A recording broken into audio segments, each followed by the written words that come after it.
Hello my dear student, my name is Devi Vaishnav और आप देख रहे हैं हमारा चैनल पथ ट्यूशन क्लासेस पाटन। आज का वीडियो जो है 12th और जो 11th में प्रवेश करने वाले बच्चे हैं उनके लिए ये डाउट्स क्लियर करने के लिए वीडियोस बनाया जा रहा है, जिसमें 12th के बच्चे को ये डाउट्स रहता है कि वो 12th के बाद जो है कौन से फील्ड में जाए, और 11th में जो प्रवेश करने वाले बच्चे हैं उन्हें ये डाउट्स रहता है कि वो कौन सा सब्जेक्ट लें। और अभी का सिचुएशन जो है ऐसा हो गया कि 10th में बच्चे को ऑलमोस्ट 90 एबोव जो है परसेंटेज मिला हुआ है, तो बच्चे अभी इसी डाउट्स में है कि उन्हें कौन सा सब्जेक्ट जो है चूज़ करना चाहिए। बट बच्चे को ये ध्यान रखना है कि ऐसा सभी सब्जेक्ट जो है, चाहे मैं आर्ट्स की बात करूं, चाहे फिर वो बायोलॉजी की बात करूं, चाहे फिर वो मैथ्स की बात करूं, सभी सब्जेक्ट जो है अपनी जगह पे क्या है बेस्ड है। ऐसा किसी को भी कम नहीं समझना है कि हाँ ये सब्जेक्ट जो है इस सब्जेक्ट में कोई स्कोप नहीं है तो हम इसको नहीं करेंगे, है ना। ऐसा बिल्कुल भी नहीं सोचना है। सभी सब्जेक्ट जो है अपनी जगह पे, सभी फील्ड जो है अपनी जगह पे बेस्ट होता है, बस उसमें हमें बेस्ट देना पड़ता है ना। उसके लिए हमें बेस्ट देना पड़ता है। वहाँ पे हर एक फील्ड जो है अपने आप में कोई कम नहीं होता, है ना। तो ये हमें थॉट्स रखते हुए हमें फील्ड जो है चूज़ करना है कि हम किस सब्जेक्ट में जो है अच्छा परफॉर्म कर सकते हैं, उसके अकॉर्डिंग हमें वहाँ पे चूज़ करना है कि हमें कौन सा सब्जेक्ट चूज़ करना चाहिए, है ना। ऐसा नहीं होना चाहिए कि हाँ अगर आपका मैथ्स सॉल्यूशन ठीक नहीं है ना। अभी परसेंटेज तो सभी को कॉमन्स मिला हुआ है, ठीक है, सभी को सब्जेक्ट क्या मिला हुआ है, कॉमन्स मिला हुआ है। तो आप अपने अकॉर्डिंग कि आप किस सब्जेक्ट में अच्छा परफॉर्म कर सकते हैं, उसके अकॉर्डिंग जो है आपको सब्जेक्ट जो है चूज़ करना है। ओके, तो आज मैं सबसे फर्स्ट बता रही हूँ जैसे 12th के बाद हम कौन से फील्ड में जा सकते हैं, है ना। उसके थ्रू आपको 11th में जो प्रवेश करने वाले बच्चे हैं उनको भी ये पता चल जाएगा कि आपको कौन सा सब्जेक्ट जो है चूज़ करना चाहिए। ओके, सबसे फर्स्ट हम देखेंगे बायोलॉजी सब्जेक्ट वाले जो है 12th के बाद कौन कौन से फील्ड में जा सकते हैं। यहाँ पे बताने के अलावा अगर आपको और कुछ भी डाउट्स होता है तो आप हमारे टेलीग्राम चैनल पथ ट्यूशन क्लासेस पाटन में भी मुझे मैसेज कर सकते हैं, है ना। पथ ट्यूशन क्लासेस पाटन ये हमारा टेलीग्राम चैनल का नेम है। ओके, तो सबसे फर्स्ट हम आज स्टार्ट करते हैं बायोलॉजी कि बायोलॉजी में हम कौन कौन से क्या वहाँ पे सब्जेक्ट हम चूज़ कर सकते हैं। ओके, सो अब हम स्टार्ट करेंगे। सबसे फर्स्ट बायोलॉजी का देखेंगे। वैसे मैं सभी सब्जेक्ट का जो है बनाऊंगी, बट आज मैं बायोलॉजी का बना रही हूँ कि 12th के बाद बायोलॉजी सब्जेक्ट वाले जो है कौन कौन से फील्ड पे जा सकते हैं। अगर आपको इसके अलावा भी अगर डाउट्स आता है तो आप हमारे टेलीग्राम चैनल पथ ट्यूशन क्लासेस पाटन में मुझे मैसेज कर सकते हैं, उसमें भी आपका डाउट जो है क्लियर किया जाएगा। सो बायोलॉजी का स्टार्ट करते हैं। फर्स्ट आता है बीएससी। क्या आता है? बीएससी। तो बीएससी में किस फील्ड पे जा सकते हैं, जैसे कि टीचिंग प्रोफेसर लाइन पे अगर आप जाना चाहते हैं तो उसके लिए क्या करना पड़ेगा, बीएससी करना पड़ेगा। और आजकल ऐसे इंक्लूड कर दिया गया है कि टीचिंग के लिए बीएससी प्लस क्या कर दिया है, बीएड कर दिया गया है। बीएससी प्लस क्या कर दिया गया है, बीएड कर दिया गया। चाहे तो आप प्लेन बीएससी भी कर सकते हैं, अदर देन अगर आपको बीएड भी करना है, अगर टीचिंग फील्ड में प्रॉपर जाना ही है तो आपको बीएससी के साथ क्या करना पड़ेगा, बीएड करना पड़ेगा, है ना। वैसे तो कॉमन जो प्लेन बीएससी होती है वो इसका ड्यूरेशन जो होता है वो 3 ईयर का होता है। कितने ईयर्स का होता है, 3 ईयर्स का होता है। बट अगर आपको बीएड भी करना है तो ये टोटल दोनों हो जाएगा आपका कितने ईयर्स का, 4 ईयर्स का। इसका ड्यूरेशन कितना हो जाएगा, 4 ईयर्स का हो जाएगा। तो मैं यही तुम लोग को सजेस्ट करना चाहूँगी कि बीएससी के साथ अगर आपको टीचिंग लाइन्स पे जाना ही जाना है तो आप बीएससी के साथ क्या करिए, बीएड करिए, ये आपके लिए ज़्यादा बेस्ट होगा। ओके, देन बीएससी के बाद आपका क्या होता है, बीएससी के बाद होता है एमएससी।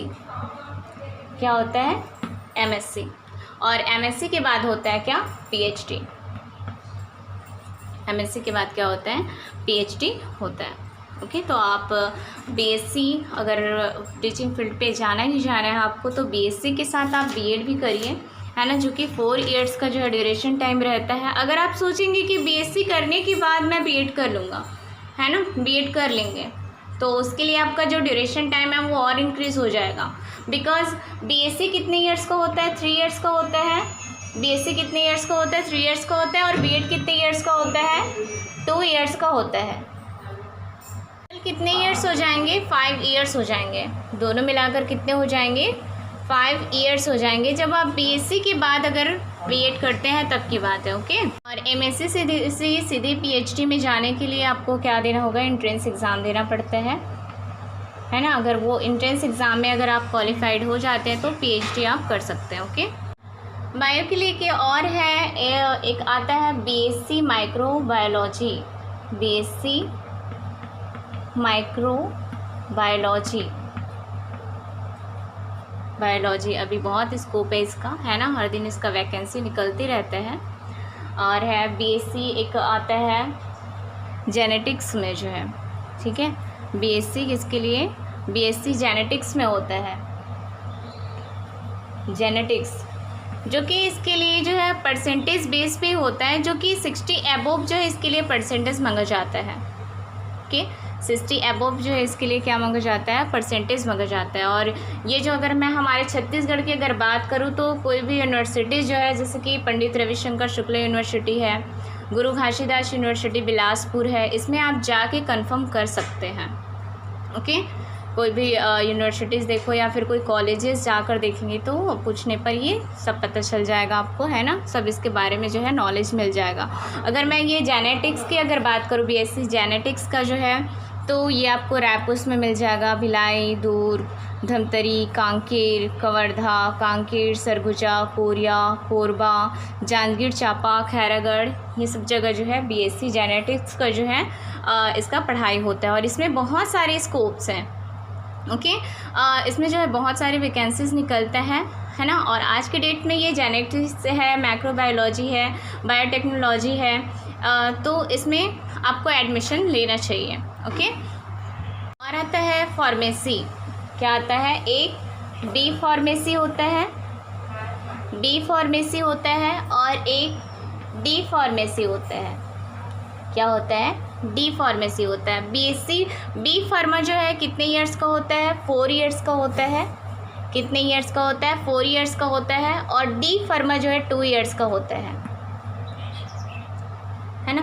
तो बी फार्मेसी और डी फार्मेसी में जाने के लिए हमको एंट्रेंस एग्ज़ाम देना पड़ता है, पीपीएचडी। क्या चीज़? पीपीएचडी का एग्ज़ाम देना पड़ता है। इसमें मैथ्स और बायो दोनों इंक्लूड हो सकते हैं, मतलब मैथ्स वाले भी इसको दिला सकते हैं और बायो वाले भी जो है इसे दिला सकते हैं। ओके। पीपीएचडी यानी कि मैथ्स वाले भी बी फार्मा कर सकते हैं और डी फार्मा कर सकते हैं। ओके। जो कि इसमें मेडिसिन बनाने का जो है वर्क इसमें किया जाता है, इसमें सिखाया जाता है कि मेडिसिन कैसे बनता है ना, बी फार्मा और डी फार्मा में। ओके। तो बी फार्मा और डी फार्मा भी बहुत ही अच्छा है, जिसको आप ये कर सकते हैं। ओके। नेक्स्ट आता है आपका एमबीबीएस, है ना। बायो वालों के लिए एक बहुत बड़ा ये होता है, अचीवमेंट होता है एमबीबीएस जो है क्लियर करना, है ना, मतलब नीट जो है क्लियर करना, एमबीबीएस। ठीक है। तो एमबीबीएस के लिए हमें क्या करना पड़ता है? इसके लिए क्या क्वालिफाइड करना पड़ता है? आप सबको ही पता होगा, नीट। क्या क्वालिफाइड करना पड़ता है? नीट, जो कि नेशनल, इसका फुल नेम जो है national eligibility entrance test.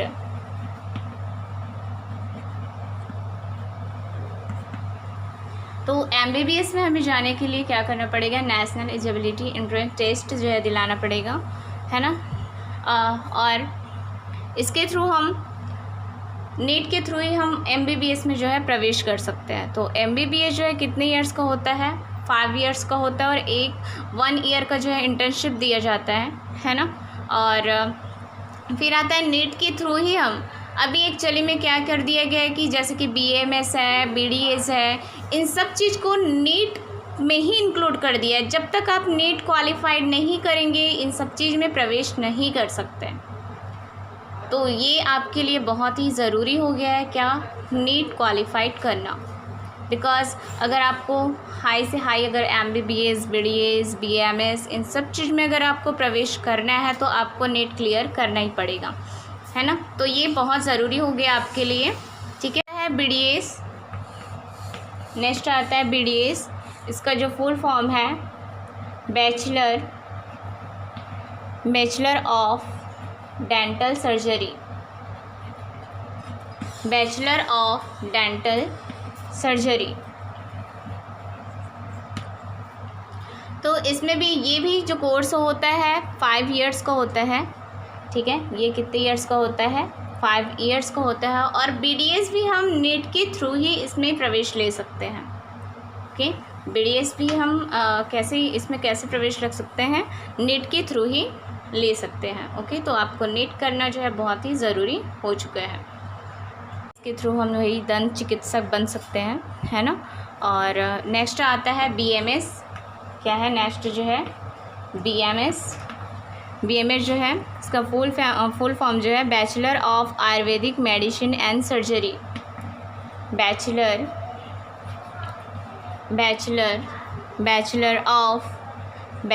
Of Ayurvedic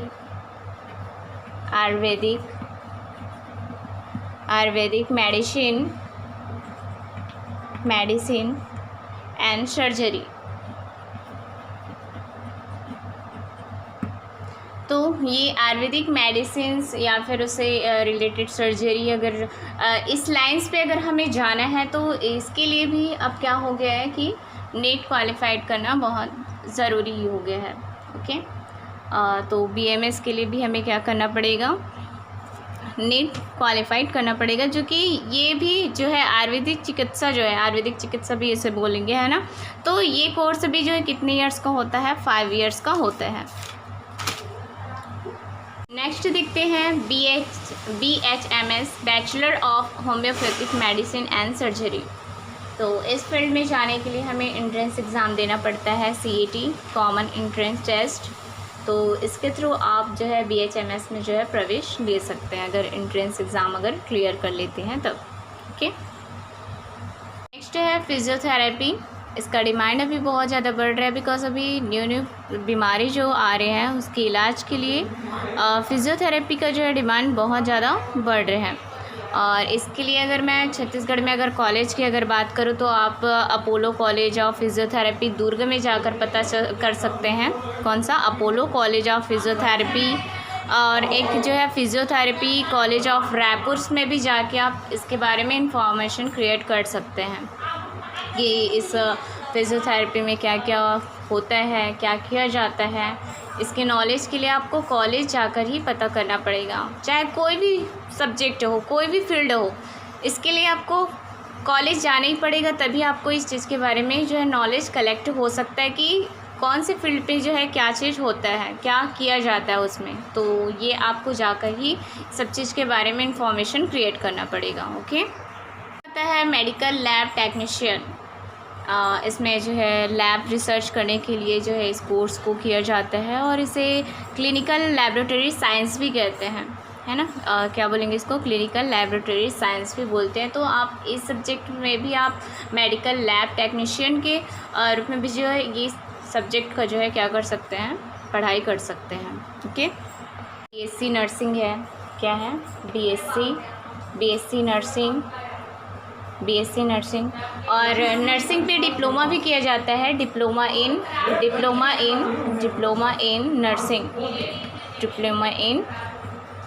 nursing. यहाँ पे छत्तीसगढ़ में बहुत से प्राइवेट कॉलेज हैं जिसमें आप जाकर इसको कंफर्म कर सकते हैं, ओके।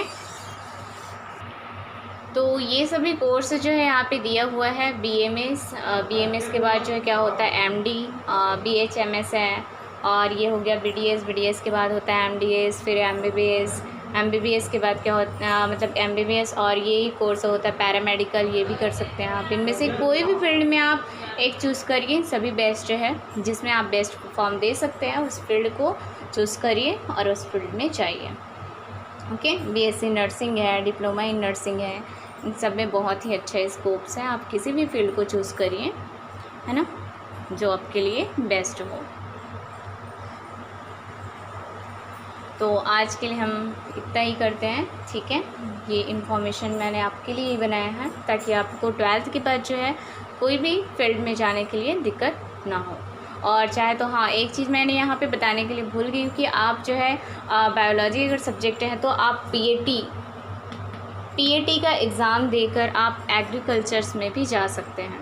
ओके, आजकल बहुत अभी एग्रीकल्चर का जो है बहुत स्कोप है, तो एग्रीकल्चर में हम क्या कर सकते हैं, प्रवेश कर सकते हैं, एग्रीकल्चर। ओके। इसके अलावा जो है अगर आप टेक्निकल फील्ड्स में अगर जाना चाहते हैं, है ना, बायोलॉजी सब्जेक्ट वाले जो है अगर टेक्निकल लाइन्स में अगर जाना चाहते हैं तो वो आपके लिए है पॉलीटेक्निक। तो पॉलीटेक्निक फील्ड्स में जाने के लिए हमें क्या एंट्रेंस एग्ज़ाम दिलाना पड़ता है, पीपीटी। क्या दिलाना पड़ता है, पीपीटी एग्ज़ाम जो है क्या करना पड़ता है, क्वालिफाइड करना पड़ता है। या फिर हम क्या कर सकते हैं, लेटरल एंट्री के थ्रू। आजकल क्या हो गया, एक लेटरल एंट्री जिसमें ये जो डिप्लोमा होती है कितने ईयर्स का होता है, 3 ईयर्स का होता है। लेकिन अगर हम लेटरल एंट्री के थ्रू अगर हम एडमिशन अगर लेना चाहते हैं तो वो कितने ईयर्स का होता है, 2 ईयर्स का होता है। बट आपको फर्स्ट सेमेस्टर और सेकंड सेमेस्टर का भी एग्ज़ाम देना पड़ता है उसके लिए, है ना। बस अटे यहाँ पे जो है 1 ईयर क्या हो जाता है, कम हो जाता है और 2 ईयर्स का हो जाता है लेटरल एंट्री की, तो जिसमें परसेंटेज ही देखा जाता है ना। और इसको जो है ये जो होता है वो सिर्फ मैथ्स वालों के लिए होता है, लेटरल एंट्री जो है, ठीक है। तो इसमें जो है बायो वाले जो है प्रवेश नहीं कर सकते, है ना, लेटरल एंट्री के थ्रू, जो कि 2 ईयर्स का होता है। तो इसके लिए बायो वालों के लिए क्या करना पड़ेगा कि पीपीटी क्वालिफाइड करना पड़ेगा, जिसमें 10th बेस वाले भी या फिर 12th बेस वाले दोनों से जा सकते हैं, है ना, अगर हमें टेक्निकल फील्ड्स में अगर जाना है। और इसमें कौन कौन से ब्रांचेस होते हैं, बहुत सारे ब्रांचेस होते हैं। इसमें कुछ ब्रांचेस मैंने यहाँ पे लिखा हुआ है, जैसे कि डिप्लोमा इन मैकेनिकल इंजीनियरिंग हो गया, डिप्लोमा इन इलेक्ट्रिकल इंजीनियरिंग हो गया, डिप्लोमा इन सिविल इंजीनियरिंग हो गया, diploma in information technology, metallurgy, mining, computer science and so on. ये आप कॉलेज चाहे तो आप ये रायपुर का जो है गवर्नमेंट गर्ल्स पॉलीटेक्निक बैरन बाज़ार या फिर दुर्ग का भी पॉलीटेक्निक कॉलेजेस जाकर, गवर्नमेंट कॉलेजेस जाकर आप इन सब के बारे में इंफॉर्मेशन कलेक्ट कर सकते हैं। वहाँ पे आपको पूरी ये इन सब चीज़ का जो है नॉलेज जो है बहुत अच्छी तरीके से मिल जाएगा। ओके, तो ये है पॉलीटेक्निक, जो कि आप टेक्निकल फील्ड्स में अगर जाना चाहते हैं तब की बात है, ये पीपीटी के थ्रू आप इस फील्ड पे जा सकते हैं। ओके, नेक्स्ट आता है इसमें जो होता है ये diploma in modern office management. इसमें जो है बायोलॉजी, मैथ्स, कॉमर्स, आर्ट्स, ये सभी स्टूडेंट जो है इस फील्ड पे जा सकते हैं। इसमें होता क्या है एक्चुअली में, जो स्टेनो वाला आप सुने होंगे कहीं पे, है ना, स्टूडेंट जो टाइपिंग्स वगैरह जो करते हैं उसमें ये इंक्लूड होता है इसमें। तो इसमें भी बहुत ही अच्छा स्कोप है ये मॉडर्न ऑफिस मैनेजमेंट। ये भी जो है ये जहाँ तक मुझे पता है गवर्नमेंट गर्ल्स पॉलीटेक्निक बैरन बाज़ार में ये कोर्स होता है, ठीक है, और कहीं पे होता है। इसका इन्फॉर्मेशन आप देखिए वेबसाइट पे मिल जाएगा, ठीक है, कि ये मॉडर्न ऑफिस मैनेजमेंट कोर्स जो है कहाँ पे कौन से कॉलेजेस में जो है प्रोवाइड किया जाता है ना। तो ये बहुत ही अच्छा है स्टेनो के लिए, स्टेनो सीखने के लिए, है ना, ठीक है। Diploma in modern office management, MOM branch जिसको बोलते हैं, इसको शॉर्ट में जो है MOM बोला जाता है, ठीक है। तो इसको जो है बायोलॉजी, मैथ्स, कॉमर्स, आर्ट्स, ये सभी स्टूडेंट जो है इस जो फील्ड को कर सकते हैं, इस फील्ड में जा सकते हैं। ओके, नेक्स्ट आता है CDDM branch, diploma in costume design and dress making.